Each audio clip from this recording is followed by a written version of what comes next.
Hey YouTube, it's Arwen with Tarot by Arwen, and thank you for joining me in my ongoing series of tarot lessons. This lesson is about the fives, and fives in numerology. My favorite numerologist is a gentleman by the name of Hans Decoz, D-E-C-O-Z. I'll put a link in the drop down to one of the books I have that I really enjoy. And I'm not a hardcore numerologist. I tried for a while because I really enjoyed it, but I'm a Pisces with an Aquarius rising squirrel, so it's hard for me to really stay on something that doesn't truly engage me on all levels. Tarot does that. Five is a very dynamic number, right? You've gone from the solitary one to the couple two to the group three to the stable four, and now you've added five. This causes change, it causes drama, it causes action. Five is energy. It's dynamic. Hans Decoz says it is unpredictable, always in motion, and constantly in need of change. And then you look at the five in the major arcana. Now, there's more than one five, right? The 14 is also a five, but I'm only going to look at the actual five for this video. And this is our five, the Hierophant, the Pope. He is an interesting five because people don't see him as change, but he actually is. He's bringing seekers into knowledge. He's changing their world. He's setting boundaries and structures and containing some of their crazy actions. So he's a very interesting five, and you really need to kind of study the Hierophant a little more in order to understand what's going on with him. And this Pope's very, very traditional. This is the Rider-Waite-Smith Pope. The keys down here are important. They're the keys to knowledge. The seekers are coming to him to get the keys to knowledge. He's giving his blessing for their journey. Now, let's take a look at some of five of swords, and I've got 1, 2, 3, 4, 5 decks for you. The first, of course, is the Rider-Waite, and this is a pretty iconic image. Somebody picking up swords after a battle. One person is supremely defeated. The other person is just walking away like, okay. So you have, when you get in these situations, remember that you have choices. Some people say that he's smirking, he's gloating. He could be. He could be just happy that the battle's over and he made it. The air element for swords is the way I use my tarot elements. So pay attention to the figures in the card when you get this particular card. Which one do you identify? Which one is the one that screams at you, me, me, me, this is me in this image? You know, and it could be different. As a reader, that's one of the things I do. I'm picking up on energy I get from my client and reading for them. Now here's the Tarot of the Orishas. It's a Llewellyn deck. I'm going to be doing a review on this pretty soon. And it's the Five of Air. Now you still have four figures. These are the cranes, or I'm not sure what kind of bird they are. And there's one down here in the front. It's looking directly at you, and it's not looking at them. What you may not see is right here. That's a crocodile. And yes, it's a crocodile, not an alligator. The teeth are sticking out. But this is a disruption. This is something coming that needs to be paid attention to.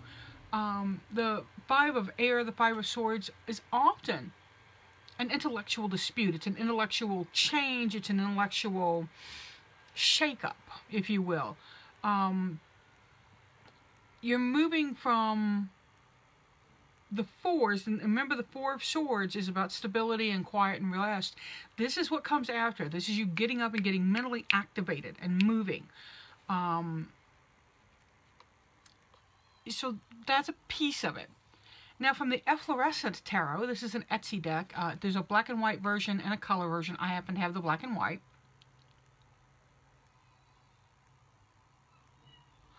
of are very similar to the Rider-Waite. There are figures way back there in the background.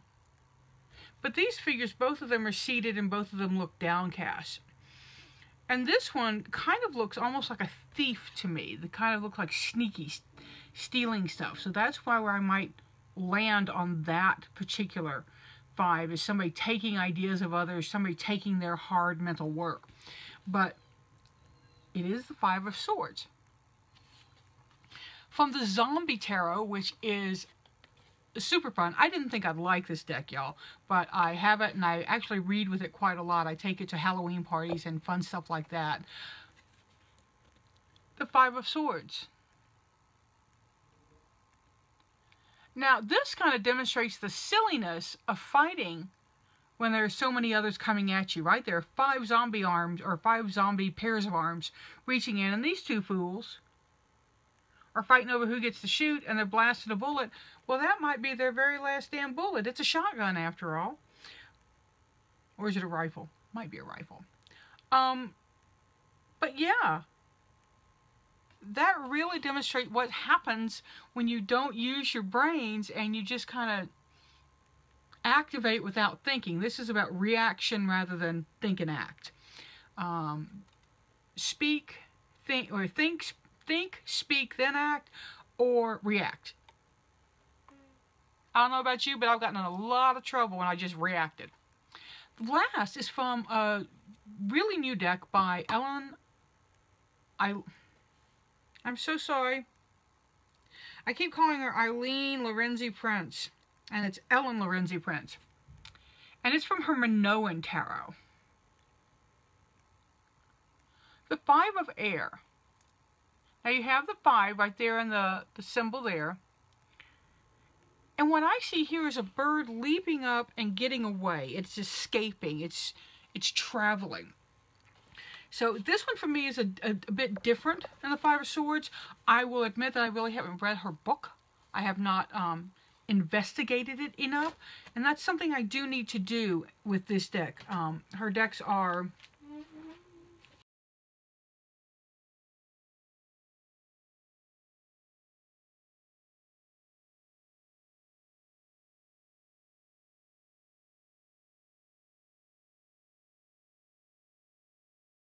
well, they're pretty fabulous. I'm getting my next setup here, y'all, and trying to find... since I screwed her name up so bad, it is Ellen Lorenzi Prince. And that's the Minoan. This is a deck published by Arnell's Art. Yeah, and you can find it at thedarkgoddesstarot.com, and I'm going to put links to everything. Now let's move into the 5 of Wands. The traditional Rider-Waite. See all the growth on the wands? Now there's a really funny tarot meme out there about who's putting the damn tent together. It uses this image.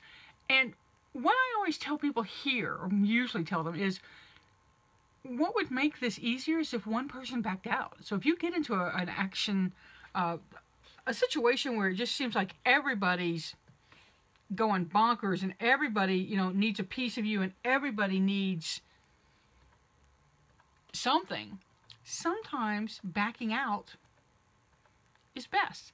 This card is also about competition and games, so it can be a fun card, and it can be just about being in competitive situations. I've pulled it for people who are athletes. So, now from the Tarot of Orishas.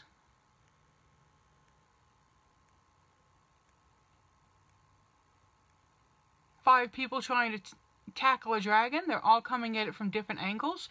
And again, you get the idea that if they all work together, this might end better. Right now, just don't think it's going to end well if we're all poking the dragon with flaming sticks and we're not doing it as a unified group. The Efflorescent takes a close-up view of the Rider-Waite.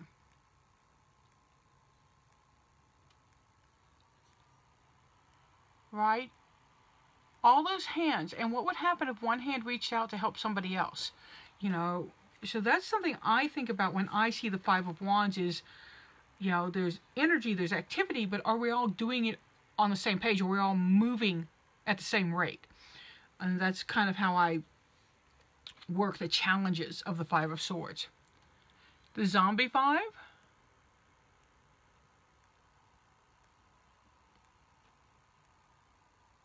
Again, competition. You know, there's an arm, oh, that's a leg they're fighting over. And this dude's just trying to get the hell away. Now, this is kind of a different Five of Wands. You've still got the competition with the two up top, but it's not as readily intuitive to me. And in Ellen's Minoan, she changes wands to art.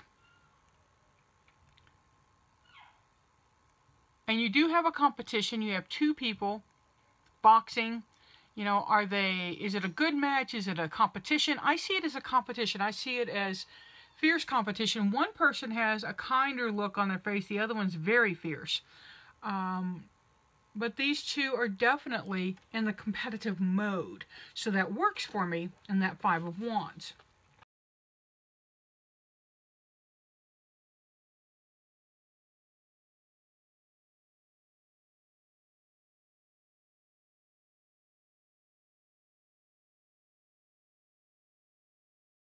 Five of Cups. Five of Cups is almost generally kind of card. Here. Now, there's a whole lot in this card to pay attention to. Okay? Town, not in town. Bridge, has gone across bridge, away from town. Sad about all the emotional losses. Not paying attention to what could be filled, what could be still there. That's, for me, this card is one of those, I almost always see it the exact same way. I've got it really nailed into my head. The Five of Water and the Orisha, Tarot of the Orishas, is really interesting. Right? Being dragged down, being pulled under, not getting the help, you know, not getting where you need to go. So that card's very sad. And you don't know, are they pulling themselves out, or are they slipping under? Really depends on the reading and the cards around it. The Efflorescent, very similar to the Rider-Waite. Again, cups not being paid attention to, building way in the back, indicating a community that they've left behind that's still within reach, but they haven't gone back to it. And the two cups that are there ready to be worked with.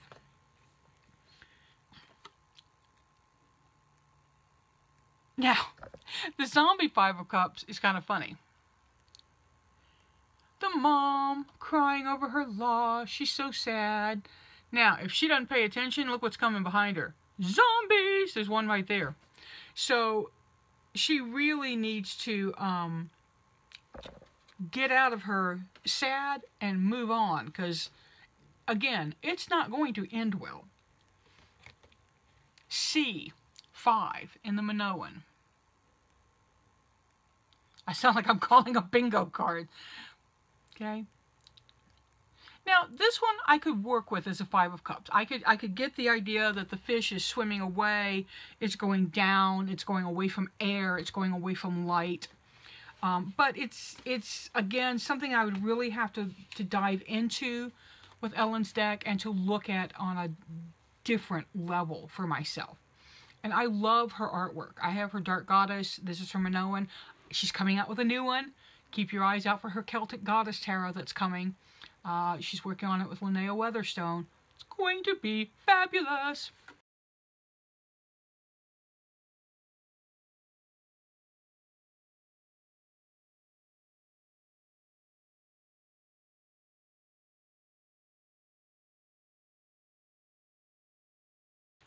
And our last suit is the Earth suit, the Coins of Pentacles, and it's upside down.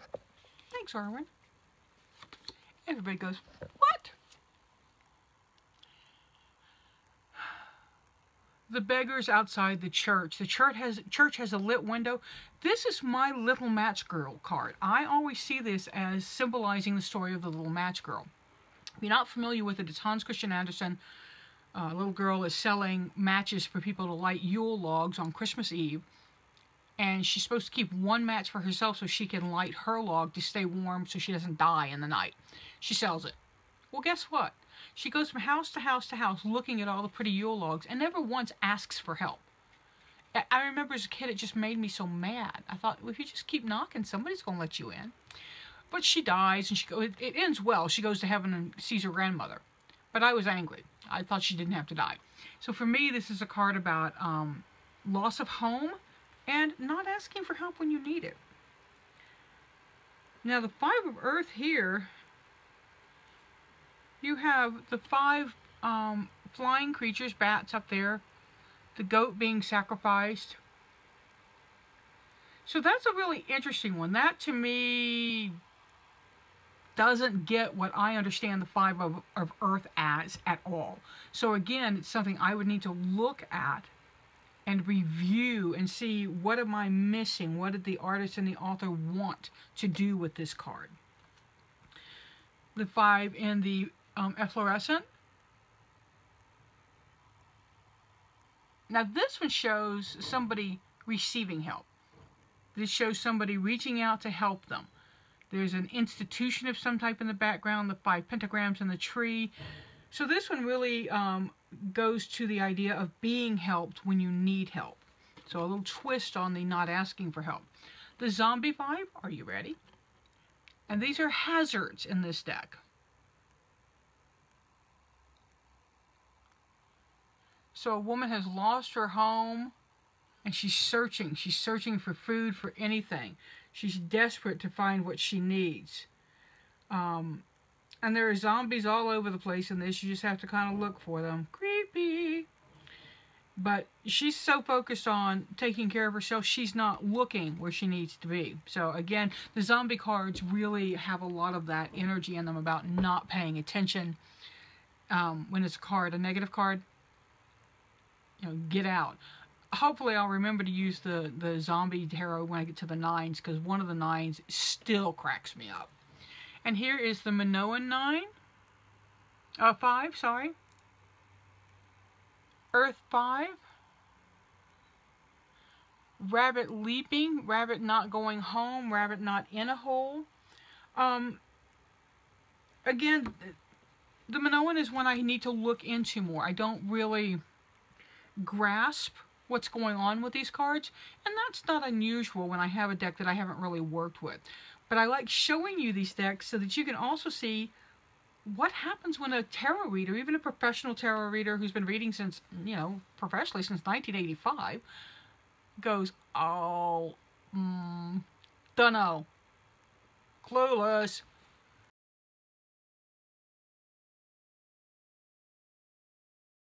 You have to branch out. You have to see what the universe gives you. You know, I see rabbit and I think, well, 5 of coins is loss of home and not asking for help, and this rabbit has no shelter that I can see. So that's where my mind would go on that. So I hope you've enjoyed this little ramble through the 5s of tarot. And if you have, leave me a comment in the drop down so that I'll know that you want me to keep doing these. You know, and definitely subscribe. We have a contest going on that one of my subscribers is going to win a reading from me. And we have to hit a number, 3333. That's why I'm waving 5 fingers at you. 3333. So 3,333.